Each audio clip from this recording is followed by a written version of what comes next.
Século do Povo, 1900-1999.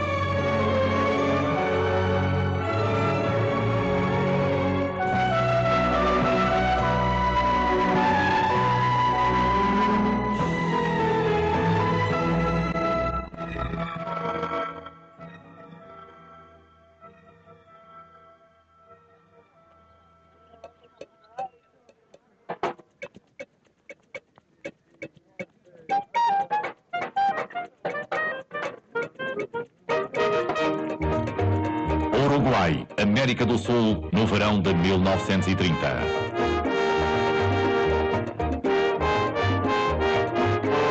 Desembarcam espectadores e equipas de todo o mundo para um acontecimento desportivo internacional absolutamente inédito, o primeiro campeonato do mundo de futebol. 100.000 pessoas enchem o novo estádio de Montevideo. As grandes multidões são parte de um novo fenómeno, o desporto de massas.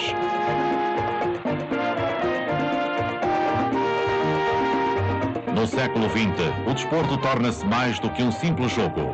Torna-se um negócio e um veículo de prestígio nacional, à medida que se explora cada vez mais a emoção e a paixão que traz à vida das pessoas. 1930, a febre do desporto.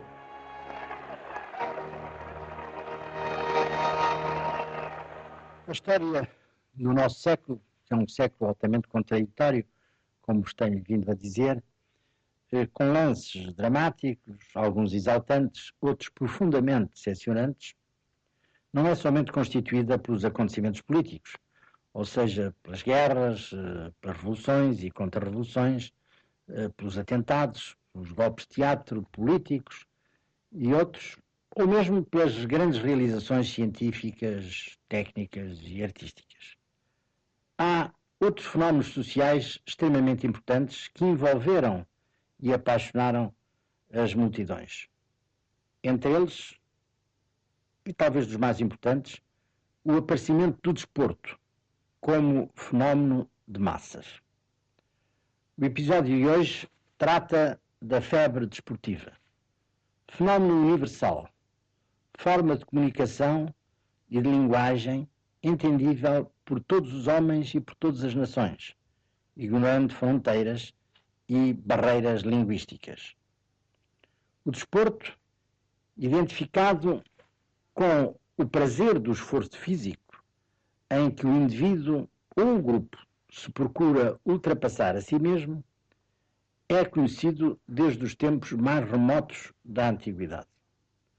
Nas grutas de Lascaux, 3.500 anos antes de Cristo, aparecem gravuras com cenas de destreza e de caça.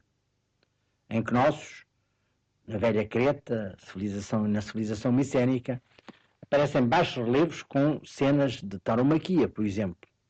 No Egito, no Alto Egito, podemos encontrar pinturas desde a extrema antiguidade e esculturas com corridas e saltos. Na civilização maia, aparecem também baixos relevos com jogos de bola ou de disco. Mas foi na Grécia que surgiu o desporto como competição pacífica e ligado justamente às tréguas na guerra entre as cidades. Diz-se que o rei da Ilídia consultou a pitonisa de Delfos acerca da paz e ela lhe disse para restabelecer os Jogos Olímpicos para preservar justamente a paz. Isto aconteceu em 776. Homero, o grande poeta, pai de todos os poetas, na Ilíada e também na Odisseia, fala-nos na glória de exercitar os pés e as mãos. O desporto, competição pacífica, não foi apreciado pelos romanos, que eram conquistadores violentos. Apreciavam mais os jogos de azar e também os jogos de violência em que eles próprios não participavam, mas sim os escravos. Nero, o imperador que incendiou Roma, fez-se coroar, não obstante, como campeão olímpico, mas conseguiu pela violência e pela corrupção. Na Idade Média, Os torneios cavalarescos foram também uma forma de desporto. Mas realmente o desporto moderno, como paixão universal e fenómeno de massas, mobilizando vastos recursos, surge em meados do século XIX e também, sobretudo, na Inglaterra, embora noutros países europeus. Foi o barão Pierre de Coubertin, francês, que começou no princípio do século, ou meados do século, a fazer a propaganda do restabelecimento dos velhos Jogos Olímpicos e conseguiu realmente em 1896 organizar os primeiros Jogos Olímpicos. Antes, na Inglaterra, havia já a prática do desporto nas escolas e também nas universidades. E foi a Inglaterra que lançou certo tipo de desportos mais populares, como, por exemplo, o futebol, o rugby, o hóquei em patins e, claro, o desporto nacional, que é o cricket. Os escandinavos lançaram o ski, a Alemanha, o handball, os Estados Unidos, o beisebol, o vôlei e o basquete. Foi no nosso século, do século XX, que a febre desportiva atingiu todos os países e realmente se tornou universal. É por isso interessante que o Século do Povo insira um episódio dedicado precisamente ao desporto, como fenómeno de massas e uma forma de cultura característica do nosso tempo.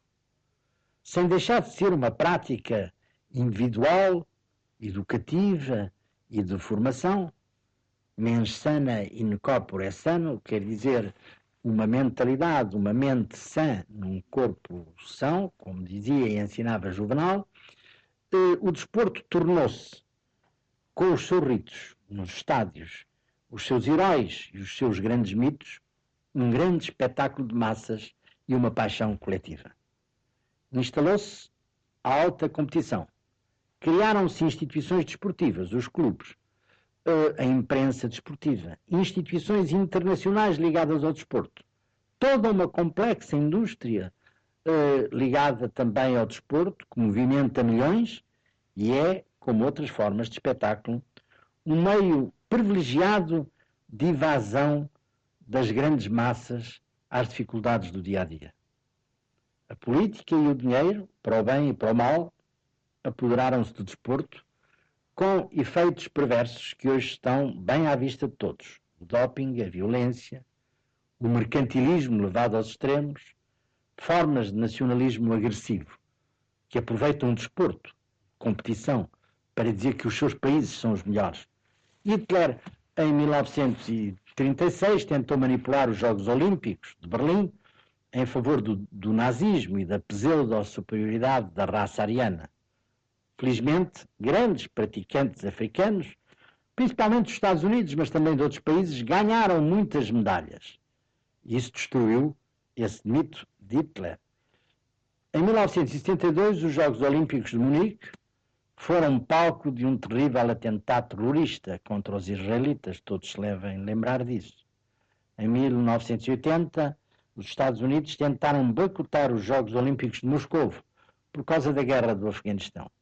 É a intromissão da política nas questões desportivas. E em 1984, os russos fizeram o mesmo, tentando boicotar os Jogos de Los Angeles.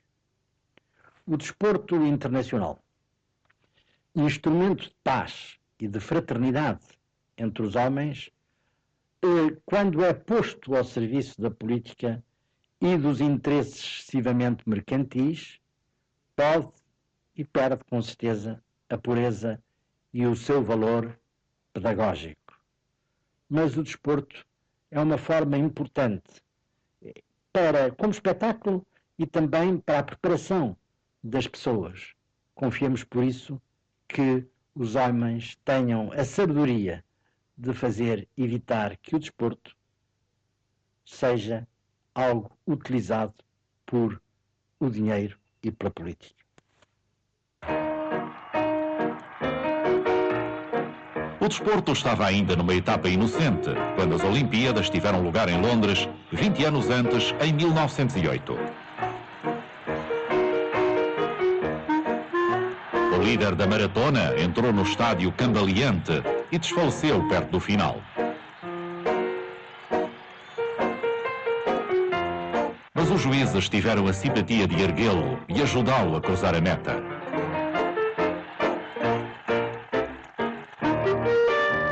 O tiro com arco era uma das poucas provas femininas. Não havia o perigo de contacto físico. O desporto olímpico era ainda um passatempo para amadores dotados. Não importava quantos espectadores havia nas bancadas. Mas por detrás do cavalheirismo amador, havia já sinais dos tempos menos corteses que estavam para vir. No jogo de tração, os americanos acusaram os ingleses de batota, por estes usarem pitons nas botas. As Olimpíadas de 1908 foram as primeiras em que os concorrentes participaram como membros de equipas nacionais e não individualmente. Em breve, a rivalidade entre nações, a ânsia de vencer e a profissionalização transformaria o desporto. Quando as tropas voltaram para casa em 1918, o mundo estava em rápida transformação. Nos Estados Unidos, os combatentes regressaram a uma vida civil com salários mais elevados. E com a redução dos horários de trabalho, as pessoas tinham maiores períodos de lazer.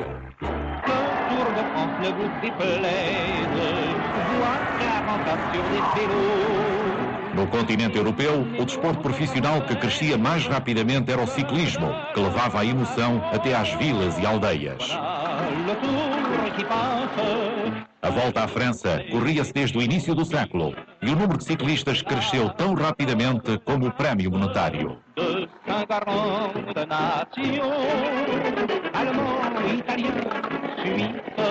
Em França, le vélo reinava, mas as pessoas assistiam a outros desportos de todos os tipos.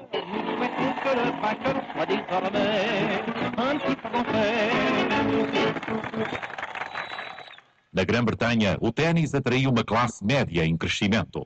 A imprensa popular fez dos jogadores personalidades, apesar de serem ainda amadoras. Suzanne Lenglen foi aos 20 anos a primeira grande estrela do ténis.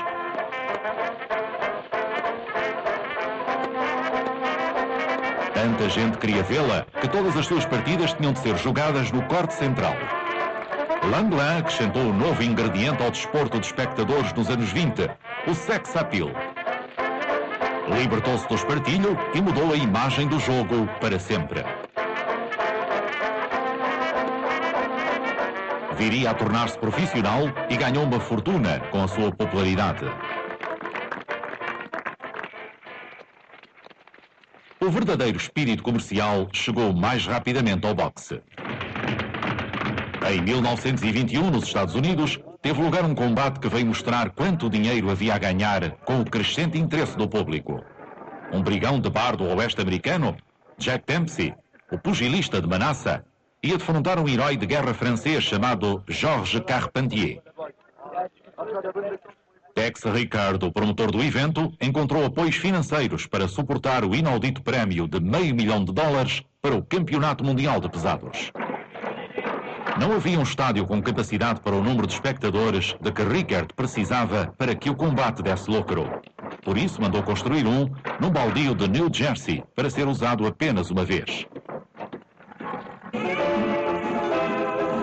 O promotor usou a imprensa como nunca tinha sido usada até então. Provocou nos jornalistas um frenesi publicitário ao combate do século. Comboios especiais trouxeram multidões. Entre elas, encontravam-se o dono de um talho local e o seu empregado de 12 anos, Joe Liguori. He had promised me a couple of weeks before that he was going to take me to the fight. And I was all excited about it, you know what I mean? I had never been, at that age, I've never been to a fight. A enorme promoção deu resultados. Os preços dos bilhetes atingiram os $50. Eram os mais elevados de sempre. They expected a big crowd. And they got the crowd too. Boy, believe me, the whole stadium was just packed.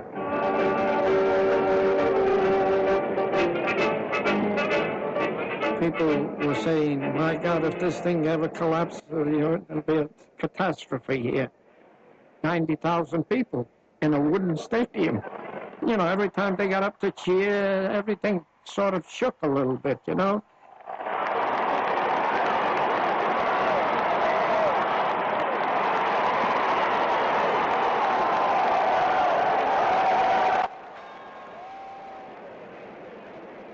O combate do século acabou por ser um grande espetáculo, mas de curta duração.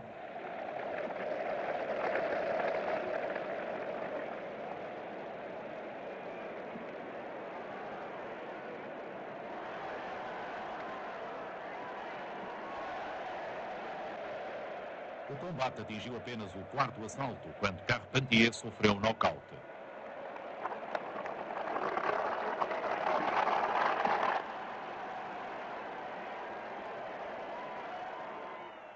O êxito da promoção do combate de Dempsey caracterizava o desporto de massas na sua forma mais inovadora. Realizou centenas de milhares de dólares e proporcionou ao público um espetáculo irresistível. Na ribalta estava Dempsey, o herói que todos viram subir do nada até à fama e à fortuna.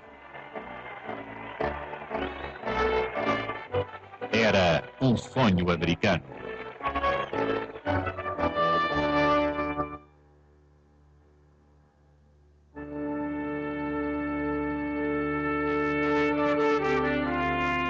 Na Grã-Bretanha, após a Primeira Guerra, as perspectivas de grandes espetáculos desportivos com bilhetes caros não eram promissoras. As pessoas tinham menos dinheiro para gastar em desporto ou no que quer que fosse. Billy O'Donnell trabalhava em Liverpool. Squalor, disease, bad days, vermin, it was terrible. How they can call them good days, I don't know. Mas para a maioria dos trabalhadores havia um raio de luz em cada semana: o futebol.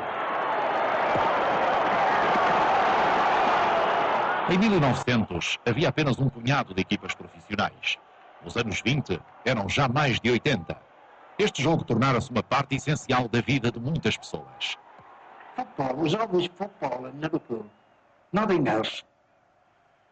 You were looking forward to Saturday coming. A working man, if he was working, would be 12 o'clock, knock off, half day Saturday, lunch. Maybe if he had a couple of bob, meets his pals in the local, but either walk up or get the tram car. Get up there for 2:45 maybe, ready for the kick-off. Oh, I do like to see a game of football, and then the afternoon comes round. It's the rain when they break away. Football is so important for everybody. Oh, I do like to see a game of football. I don't remember the score of the street or anything like that. If you couldn't talk about football, well, what are you talking about? You know, that was the idea. And we'd meet there every Saturday, and if anyone was missing, they'd say, yeah, where's so-and-so? You know, we didn't live near you. Just knew him as Jack or George. Where's George? He must be sick or something. They were missed, you know. Well, that went on all over the cop. Quer chovesse, quer fizesse sol, as pessoas aglomeravam-se de pé para assistir aos jogos. Os clubes sabiam que os adeptos pagariam sempre o seu bilhete para ver os jogos e pouco faziam para melhorar o conforto dos estádios. You couldn't get back for the toilet, see.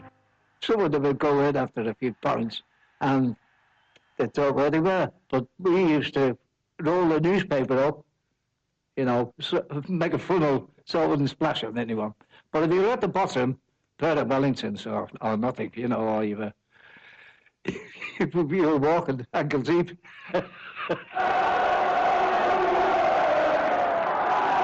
O sentido de comunidade que ligava os adeptos era quase tribal. Unia as pequenas localidades aos seus clubes e trazia divisões apaixonadas às grandes cidades com equipas rivais. Sidney Gardner apoiava o West Ham United, um dos 11 clubes londrinos da Liga. If you might score, the two West Ham colours. Wherever they play and wherever we went, it was our gear. And one of our songs we used to sing, it was the theme song of West Ham's, I'm Forever Blowing Bubbles. Went something like this. I am forever blowing bubbles, pretty bubbles in the air. They fly so high, nearly reach the sky. They're like my dreams, they fade and die. Fortune's always hiding. I have looked everywhere. I'm forever blowing bubbles, pretty bubbles in the air. Honey, and it's still there.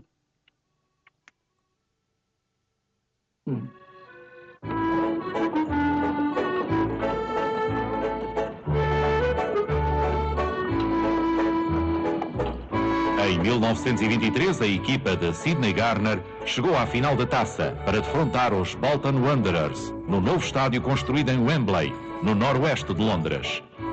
Com o rápido aumento da afluência ao futebol, Wembley foi concebido para albergar 127 mil espectadores. Prevendo estes números, os engenheiros testaram a resistência da estrutura com sacos de areia. Depois foram trazidas legiões de operários para reproduzirem os choques e vibrações de um estádio ao rubro.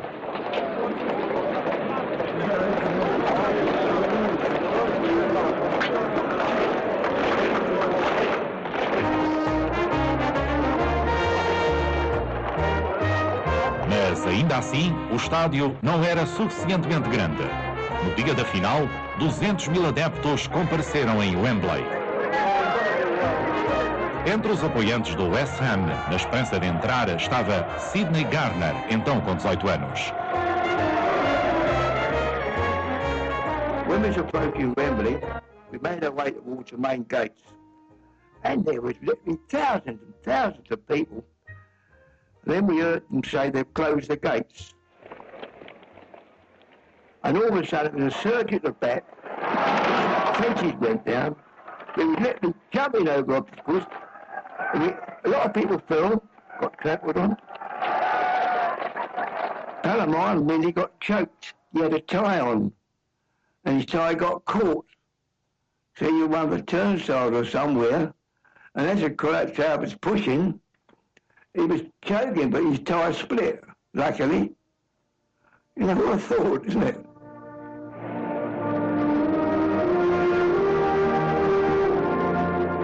As cenas do Wembley eram uma demonstração caótica da febre que o desporto de massas podia despertar. As vedações foram caindo e a multidão desaguou no relvado. Para o jogo poder começar, a polícia a cavalo teve de empurrar os adeptos para fora das 4 linhas.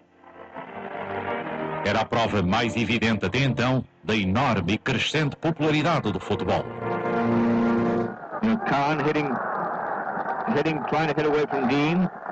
Nos anos 20, vários milhões de pessoas foram atraídas para o desporto com a chegada da rádio aos lares. Para ajudar os ouvintes a seguirem os relatos, a BBC dividiu o campo em quadrados com números, publicados na revista Radio Times. 7. Ken's head is there, going away. 8. Ball comes out of Britain. Britain manoeuvres, centres, goes right in. Then puts fists out. Comes on to Marshall. 6. Marshall clears. Oh, dear Marshall. Taking a flying... Novas atividades comerciais colaram-se a este desporto e com ele ganharam dinheiro. Editavam-se livros, revistas, banda desenhada e jogos. E como a maior parte dos jogos de azar ainda eram proibidos, havia outra razão para seguir os resultados, as apostas. By far, England's newest and most lucrative business is the gambling on the matches. Weekly, 3 million Britishers take sixpenny chances on their ability to pick the winners, as thousands of people find that with only enough money for a postage stamp in their pockets, they can still take a little flyer on credit. The industry grows by leaps and bounds. Even the government profits by an institution it had tried to discourage, as post office receipts boom under an unprecedented flood of money orders. Hundreds of tons of mail a day.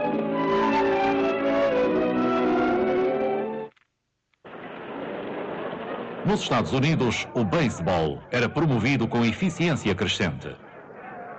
Quadros especiais transmitiam a emoção do World Series, anualmente o ponto alto do desporto nacional.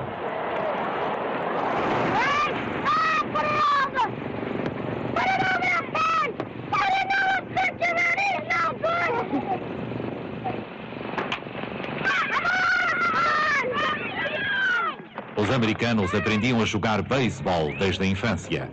Bill Werber cresceu com este jogo. Sandlot baseball. And that's why we played all summer long. It was not organized ball. It was not sponsored by anybody. We earned the money, bought our balls, bought our bats. Our parents bought our gloves. So baseball was the game, and all of the kids had their own individual heroes, and we felt ourselves very fortunate if, upon occasion, we were taken to see a game. I loved the way these people walked. I loved the way they swung the bat. I was thoroughly enamored of the grace in their movements and fielding and throwing the baseball. It was altogether a pretty good experience. O beisebol evoluíra desde a década de 1870, quando foram formadas as primeiras equipas profissionais. Nos anos 20, os donos das equipas começaram a adaptar o jogo de forma a atrair mais espectadores, incluindo senhoras. They were trying to get women interested in baseball, which they did. And I think the atmosphere at the ball game was very, very exciting. You had great times rooting. You could say almost anything you wanted. You never heard anything said that was very vulgar. You might call an umpire a bum. Anna Freund e a irmã cresceram perto do estádio dos Yankees em Nova York. We would go to ball games rather than movies. And the way we were punished, my worst punishment was to say you cannot go to the ball game. Uma capacidade em particular atraía milhares de novos espectadores. Os jogadores que eram capazes de bater a bola para as bancadas e depois dar a volta às 3 bases e regressar à sua posição, conseguindo assim um home run. E os proprietários tomaram providências para que isso acontecesse frequentemente, introduzindo uma bola mais dura. O jogador construiu a sua reputação com home runs e tornou-se uma lenda nos anos 20 e 30. Chamava-se Babe Ruth. Oh, Babe Ruth, he won't lose that ball, and that's the truth. There is not a player in the land who can hit a ball like Babe Ruth can. If 2 men are on base, don't throw near the plate, for if you do, he'll knock it about a mile. And if the pitcher throws one across the plate, he's a home run guy with a smile. Ruth, here's a contract for $80,000 for 2 years. If you kindly sign your name. All right, Carl. Ruth era o órfão que apertava a mão aos ilustres e ganhava mais do que eles. Era o herói mais popular numa nova era de heróis do desporto. Ruth era um comilão e dado a beber. Mas esses evidentes defeitos granjeavam-lhe a estima dos adeptos.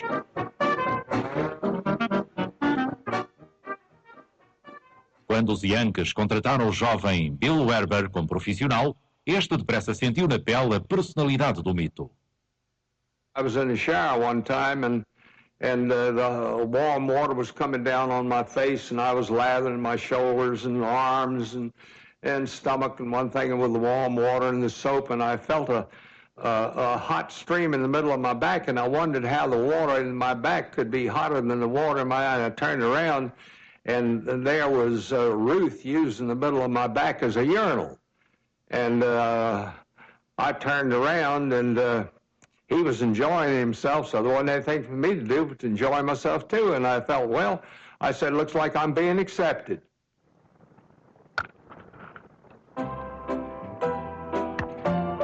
No jogo inglês do bastão e da bola, os profissionais ganhavam muito menos e tinham um estilo diferente. O grande Jack Hobbs era modesto e tímido no modo como lidava com a fama.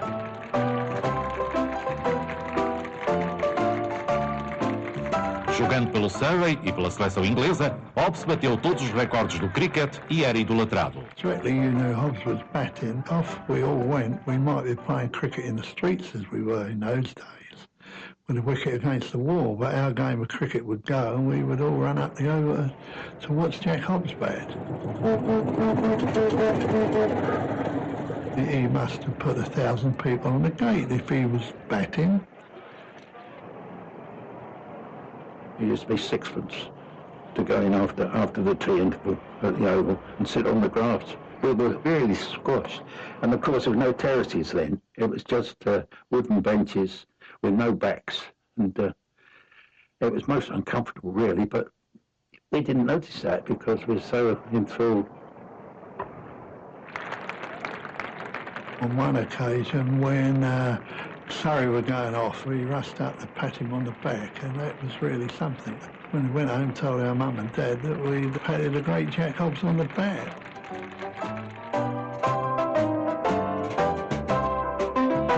Para muitos adeptos, o único modo de estarem próximos dos seus deuses era colecionando os cromos que vinham nos maços de cigarros, dado que as tabaqueiras usavam o interesse do desporto para promover as suas vendas. Na altura, já o cricket era jogado em todo o Império Britânico, nas Caraíbas e na Índia, e criou fortes raízes na Austrália.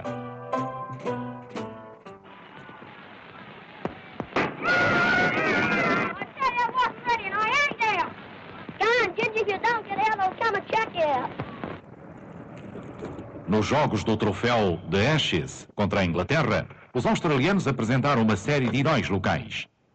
Nenhum teve mais impacto do que um jovem e brilhante batedor da Nova Gales do Sul.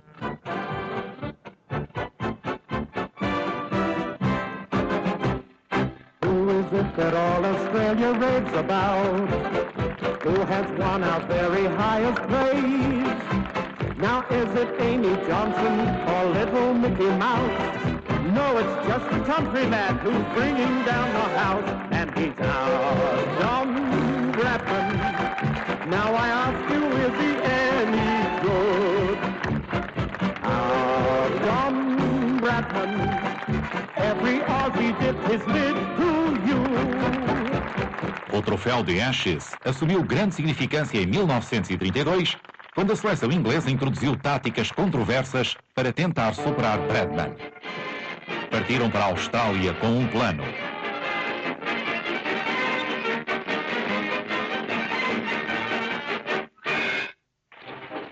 Jardine, o capitão da seleção inglesa, pretendia explorar a rapidez de lançamento de um dos seus jogadores, o antigo mineiro Harold Larwood. When we get to Australia, we shan't forget the good wishes of those who've been kind enough to come and see us all. And we hope that he will do as they hope we will do, and return with the Ashes. Num jogo que até aí se orgulhara do seu cavalheirismo, Jardine usou uma abordagem inflexível para conseguir a vitória. Os seus métodos trouxeram uma nova clivagem ao desporto popular. Saturday, the 15th of January 1933, in the third test match between England and Australia, the record crowd of 50,962 cricket fans yelled "Blue Murder." The bodyline balloon exploded. MCC skipper Douglas Jardine brought his three big guns, Larwood, Allen and Bose, to bear on the Australian batsmen. They dropped them short on the leg stump, Larwood hurtling the ball down at 90 miles an hour.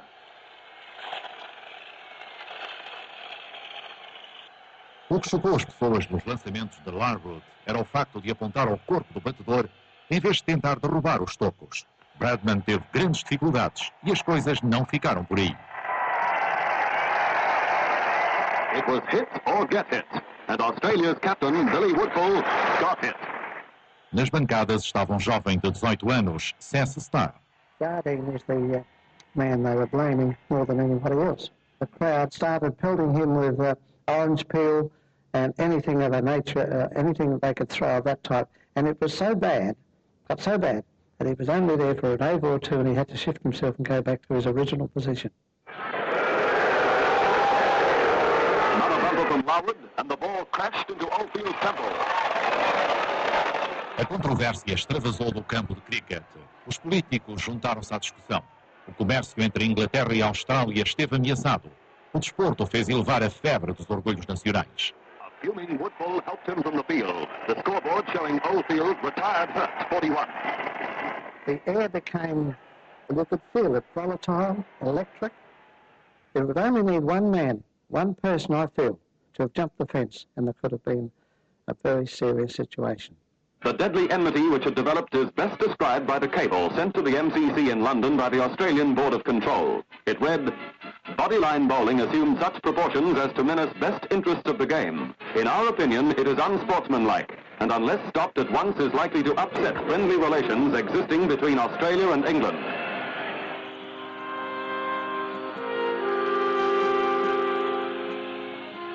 It could have been the end of Test cricket, really.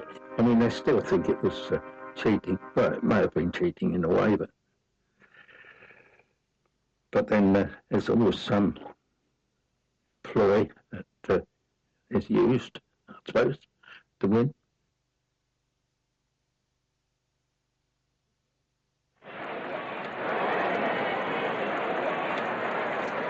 O futebol foi se espalhando pelo mundo e suscitando o seu próprio fervor e controvérsia. Era agora jogado e visto em mais países do que qualquer outro desporto. Por toda a Europa, os jornais desportivos conseguiam enormes tiragens cobrindo este desporto. Na Gazzetta dello Sport italiana, os leitores seguiam o percurso das equipas, muitas delas propriedade de grandes empresas. Em França, os adeptos liam reportagens sobre as duas equipas parisienses, o Racing e o Stade Français, e sobre o Bordeaux, o Marselha e muitas outras. O semanário desportivo alemão chamava-se Der Kicker. O desporto preferido do povo tinha saltado as barreiras nacionais.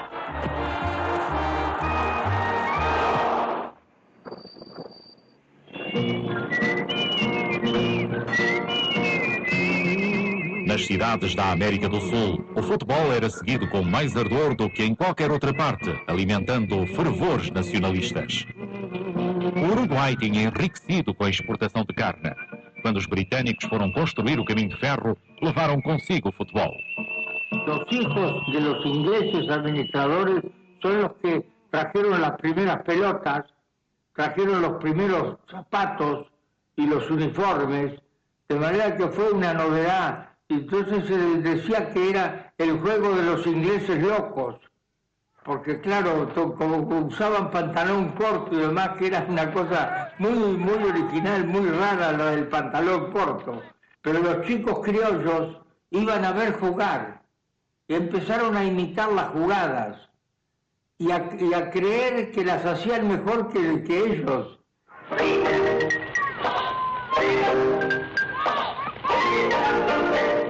Diego Lucero jogava futebol desde criança e viria a ser profissional. No decurso da sua vida, viu o futebol invadir toda a América do Sul. Desenvolveram-se grandes rivalidades, em particular entre o Uruguai, um pequeno país com 2 milhões de habitantes, e o seu grande vizinho da outra margem do Rio da Prata, a Argentina.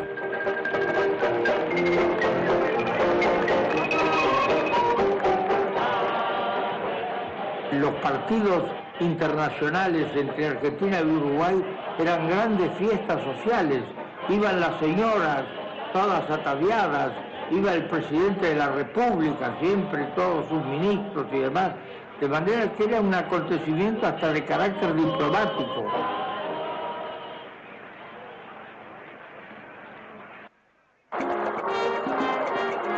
Os europeus pouco sabiam da habilidade dos uruguaios, até que estes surpreenderam tudo e todos ao vencerem por 2 vezes a medalha de ouro nos Jogos Olímpicos nos anos 20.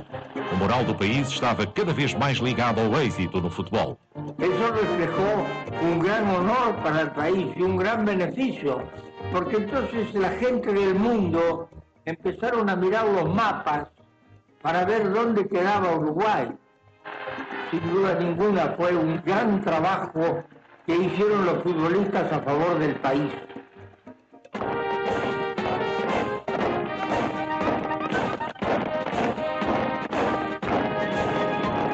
A enorme atração pelo futebol na América do Sul confirmou-se quando foi aceita a candidatura do Uruguai à organização do primeiro campeonato do mundo em 1930.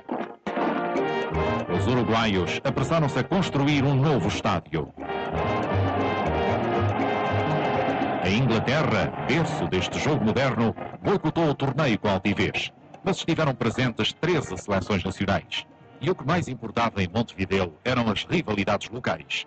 Apenas meses antes do campeonato, a Argentina havia derrotado o Uruguai e autoproclamara-se campeã do mundo. Ondino Vieira, um treinador uruguaio, recorda a indignação provocada por tal presunção.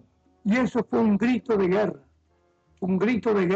y el campeonato se desarrolló psicológicamente dentro de una gran guerra entre Uruguay y Argentina que tuvo a punto hasta de interrumpir las relaciones diplomáticas entre los dos países.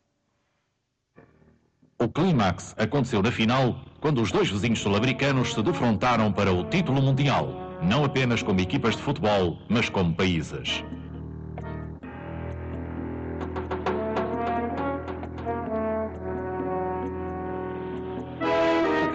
Quedó rodeado el estadio de una multitud enorme que no pudieron entrar. Había un gran policiamiento, había un clima de verdadera guerra, guerra deportiva, guerra futbolística.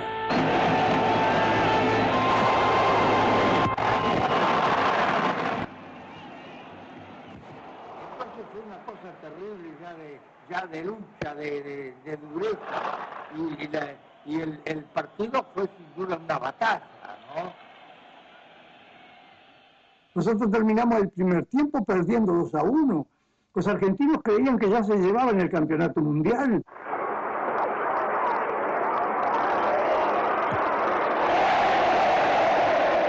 Na segunda parte, o Uruguai recuperou, marcando 3 golos. O primeiro campeonato do mundo era seu. El entusiasmo desbordado de todos, hombres, mujeres y niños, de manera que aquellos salieron del estadio, por las calles inundaron la calle 18 de julio, de manera que toda la noche se festejó el campeonato.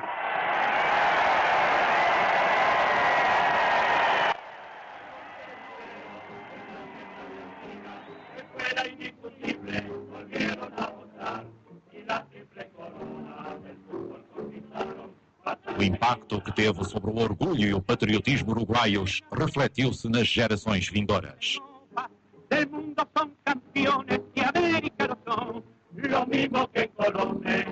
Não admirava, portanto, que outros governos fizessem tentativas sistemáticas para conseguir a mesma magia desportiva para os seus países.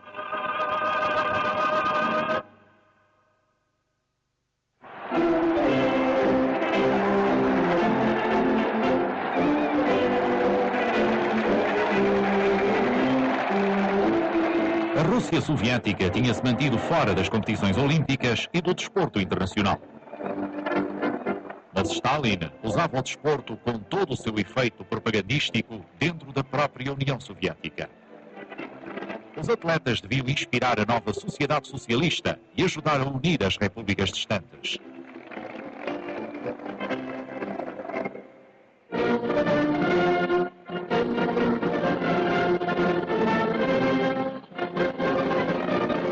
Na Itália fascista, Benito Mussolini usava o dinheiro do Estado para desenvolver o desporto e fazia das suas seleções nacionais uma arma de política externa.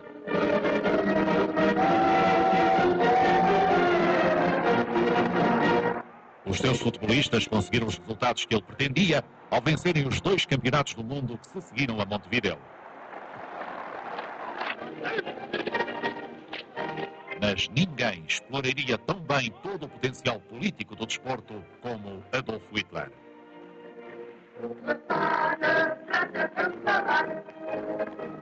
Em Mein Kampf, escreveu: dai à nação alemã 6 milhões de atletas com um treino rigoroso e em menos de 2 anos teremos criado um exército.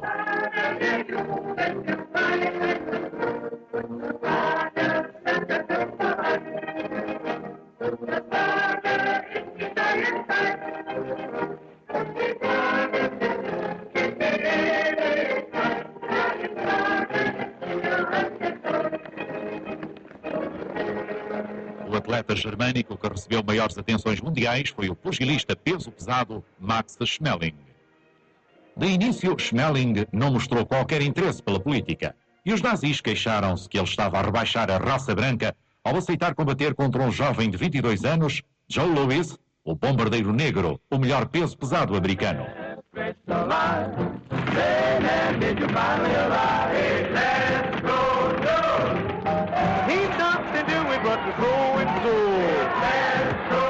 Joe Louis tinha feito muito para superar a discriminação racial no boxe americano. Em 1936, tinha já derrotado todos os pretendentes ao título de pesados, exceto Schmeling. He just had so much ability. It's sensational. The hopes of a group of people rolled on his shoulders. And may I respectfully think that the thought uppermost in your mind and the sincere feeling in your heart be that regardless of race, creed, or color, let us all say and mean it, may the better man emerge victorious.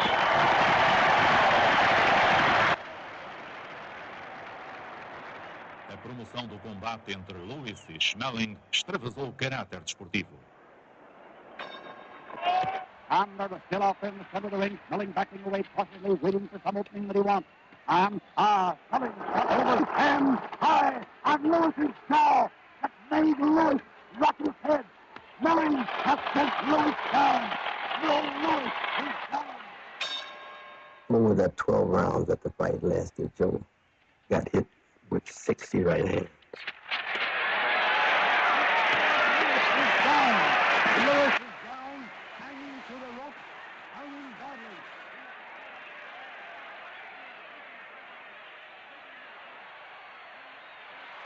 The fight is over. The fight is over.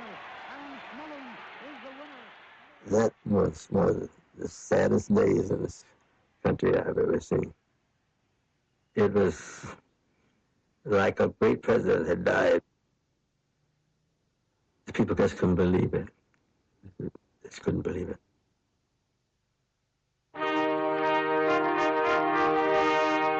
Max Schmeling regressou triunfante à Alemanha. Forward the Hindenburg, Max Schmeling, and this address of welcome hails him in the name of the German people. Deutschen Volkes in Amerika gekämpft haben. Os nazis acolheram-no como um dos seus. A emergência de um novo herói germânico era um golpe de sorte para os nazis. O que se seguiu foi muito mais deliberado.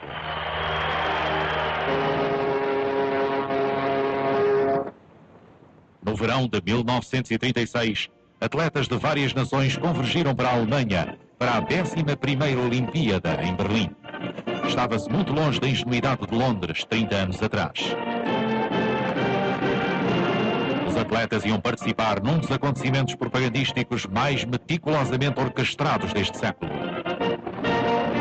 Robert Mitchell integrava a equipa inglesa de polo aquático. We were taken straight off to the Olympic Village, and obviously it was a beautiful village in this pine forest. And I think we were all pretty impressed by what we saw. We tried to pretend to the Germans that we weren't, but I think we really were. A corredora americana de 18 anos, Ellen Stevens, era filha de um agricultor. It was a sort of a shock to go from America in a depression time and to go over there to Germany and find that they were seemingly living pretty good, and it was a police state. Troops were everywhere. German highboard champs display their talent, which looks okey-doke, but hold everything. The army is muscled in with full pack and steel helmets. How cute. Is this a raid, or is he a Marine?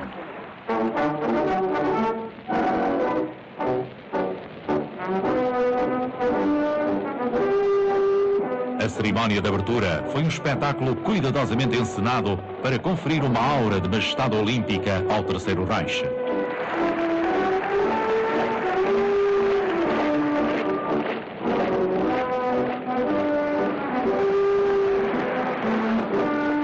No exterior, a chama aproximava-se do final do seu percurso em estafeta desde a Grécia. A sua chegada constituiria o clímax. Um jovem de 20 anos, chamado Fritz Schilgen, foi escolhido para transportar a chama na última etapa, a da entrada no estádio. Schilgen seria o símbolo vivo do espírito olímpico e, ao mesmo tempo, do ideal ariano. A sua aparência era louro e de olhos azuis, foi determinante na escolha. Weil es doch sehr viel getan wurde, die Sache möglichst effektvoll zu machen. Natürlich war bei der Auswahl seinerzeit 1936 nicht der Laufstil allein entscheidend.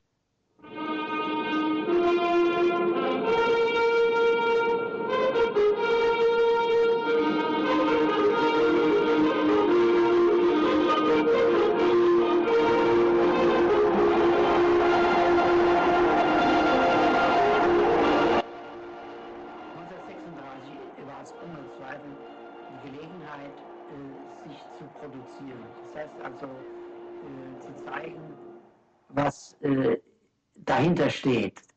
Eine einheitliche, vermeintlich einheitliche Gesinnung, die aber den Sportlern in wenigsten Fällen bewusst waren.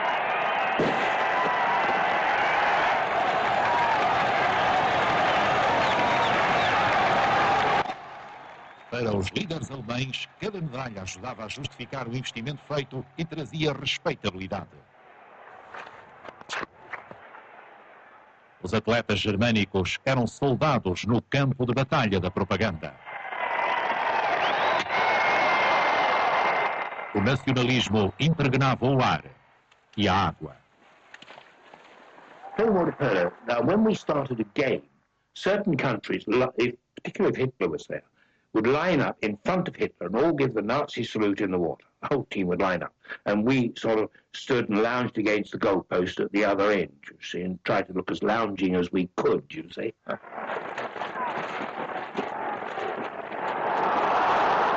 A equipa britânica de polo aquático não era uma ameaça séria às aspirações nazis. Mas os atletas negros dos Estados Unidos eram-no e dominaram as provas técnicas e as corridas.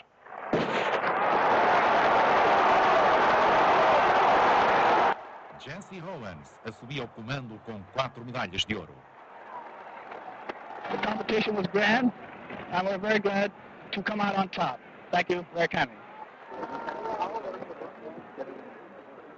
Era difícil aos nazis aceitarem o êxito dos atletas negros. O facto de Hitler não ter felicitado Owens foi muito divulgado nos Estados Unidos.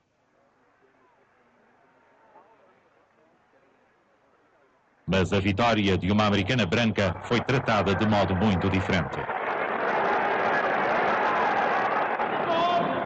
In the ladies' 100-meter final, a glimpse of America's Helen Stevens, who developed her speed chasing rabbits on a Missouri farm. And here you see her, winging her way to a new universal mark of 11 5/10 seconds, while the greatest crowd in Olympic history salutes another member of the Star-Spangled Brigade of gold medal champions. Após a vitória da jovem americana, Hitler convidou-a para o seu camarote privado.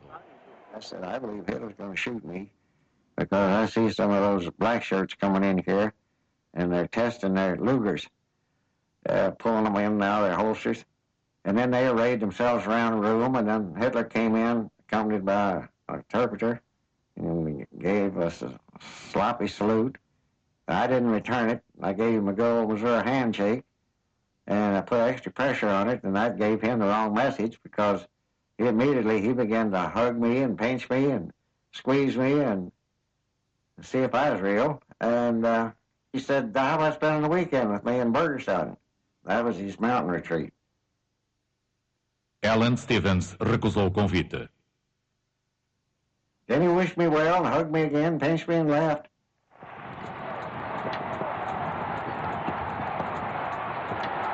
Hitler tinha impressionado o mundo, combinando com êxito os ideais do nacionalsocialismo com as imagens olímpicas.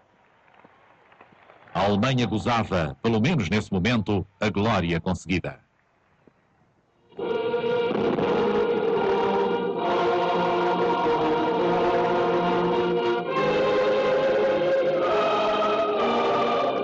Na Na cerimónia de encerramento das Olimpíadas de 1936, era difícil resistir ao poder da encenação. The lights were coming down and the Olympic flame went out, and then there was utter silence and utter darkness, and it really was most impressive. And then they started Sieg Heil, and that was when 100,000 people were going Sieg Heil, Sieg Heil, and I literally put my hands in my pocket, literally, to stop myself being hypnotized into doing it with them. It was absolutely hypnotic.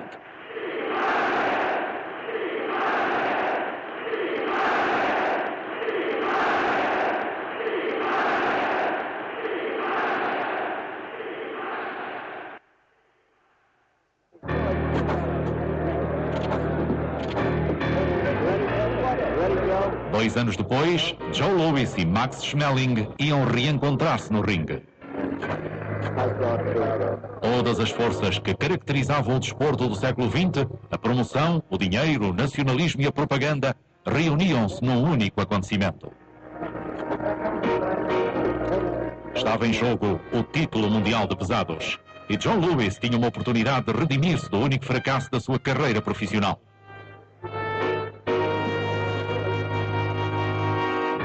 Fora do ringue, a parada era ainda mais elevada. Hitler tinha empreendido o caminho da guerra na Europa. Para muitos, Schmeling era um forte símbolo da agressão nazi.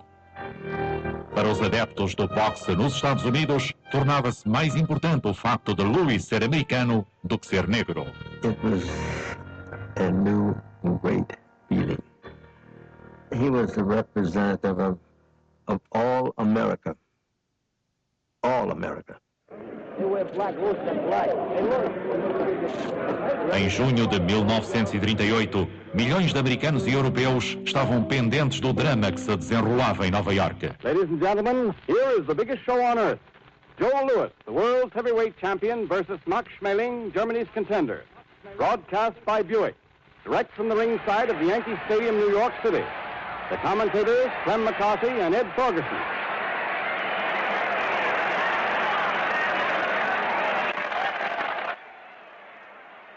We give you now Clem McCarthy. And she's about to start with this Yankee Stadium packed to the doors. There isn't an empty seat, and they're ready with the bell just about to ring. And there we are.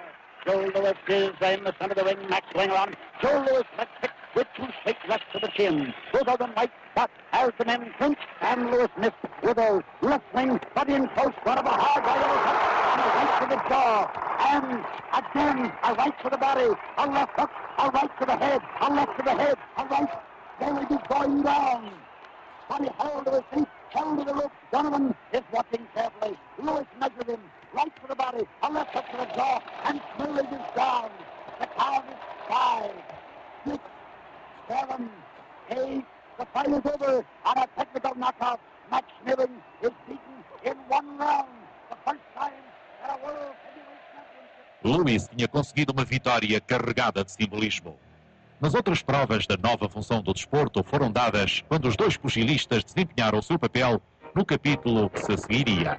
Quando a Segunda Guerra Mundial deflagrou, o governo americano tirou proveito da enorme admiração de que Lewis era alvo para ajudar o esforço de guerra. That husky young Negro is the heavyweight boxing champion of the world, Joe Louis, the boy who beat Max Schmeling.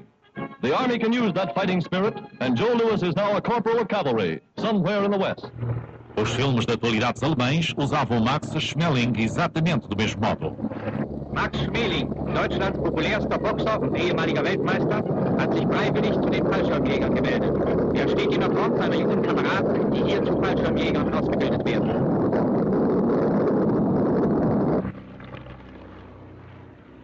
Enquanto durou, a guerra proporcionou todo o confronto e drama que as pessoas podiam suportar.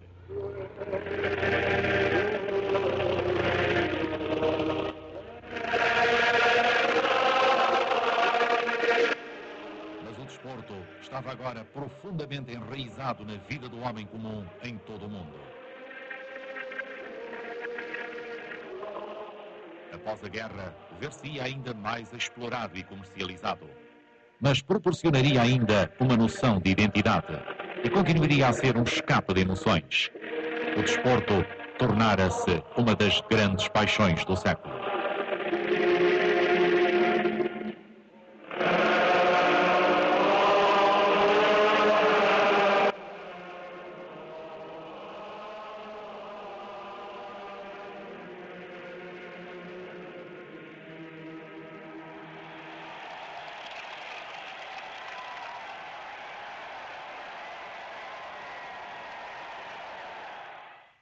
O desporto de competição chega a Portugal em meados do século XIX, mais ou menos como nos outros países europeus. O primeiro clube desportivo é a Associação Naval de Lisboa, em 1875. E é natural que tenha começado por uma associação naval, visto que o remo e depois a vela foram dos primeiros desportos praticados em Portugal. O Ginásio Clube Português é de 1861. Depois houve o Clube Velocipedista de Portugal, em 1891, e o Velo Clube do Porto, em 1893.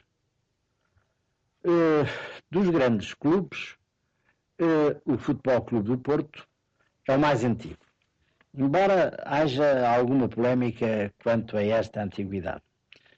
Seguido logo pelo Sport Lisboa e Benfica, e depois pelo Sporting Clube de Portugal. O desporto rei que mais apaixonou e apaixona os portugueses é o futebol. E o primeiro clube foi o Clube Internacional de Futebol. Nos terrenos, o campo era ali para Alcântara. E o infante Dom Afonso, irmão de Dom Carlos, foi o grande animador deste clube, que começou em 1906. A paixão desportiva e também a paixão clubística apoderou-se das massas portuguesas em meados do século e por via do futebol, primeiro, do ciclismo, do hóquei e ultimamente do atletismo, com nomes no futebol, como nomes célebres como Eusébio, Coluna, Peiroteu, Matateu e tantos outros.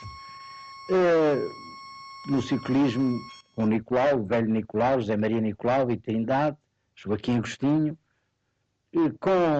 no hóquei, Jesus Correia, Correia dos Santos, os irmãos Sidónio, e depois no atletismo, nas grandes competições, com Carlos Lopes e Rosa Mota, e agora com Fernanda Ribeiro, na maratona e nos 10.000 metros. Tivemos também um herói, entre outros, mas um herói morto em plena maratona, também Joaquim Agostinho morreu numa competição. Mas este, antes, em 1912, em Estocolmo, Francisco Lázaro, que deu nome a uma rua de Lisboa e que é ainda hoje recordado. Ainda que ele não tivesse, ao contrário que se diz, ganho a maratona. Estava em 18º lugar quando morreu subitamente com um ataque cardíaco. E tivemos medalhas honrosas no hipismo, na vela, no tiro, pelo menos nestas modalidades e noutras.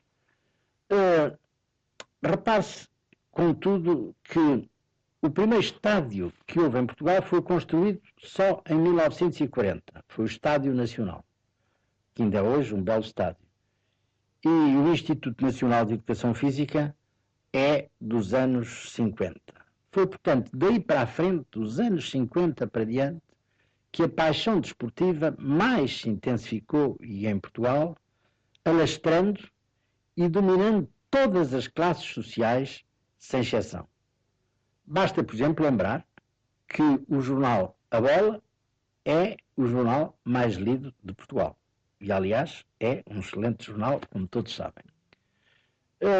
Portugal, comparativamente a outros países europeus, não tem tido maus resultados per capita nas competições internacionais em que participa.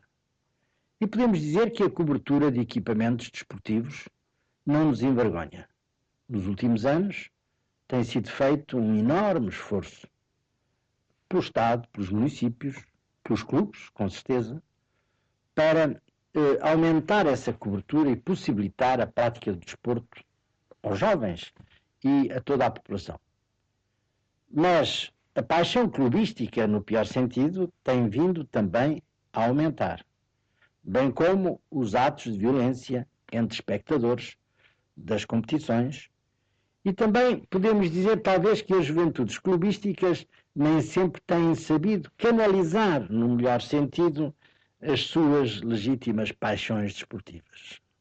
Ora, os clubes, além de encorajarem a prática do desporto, devem ser também centros de civismo, visto que o desporto é uma escola de liberdade que ajuda a cidadania. O desporto é realmente algo que deve ser sentido e vivido pelas populações, mas nunca podemos esquecer, nem devemos esquecer, que o desporto é formativo do corpo e do espírito e que o desporto é uma escola de liberdade, de fair play e de respeito pelo outro.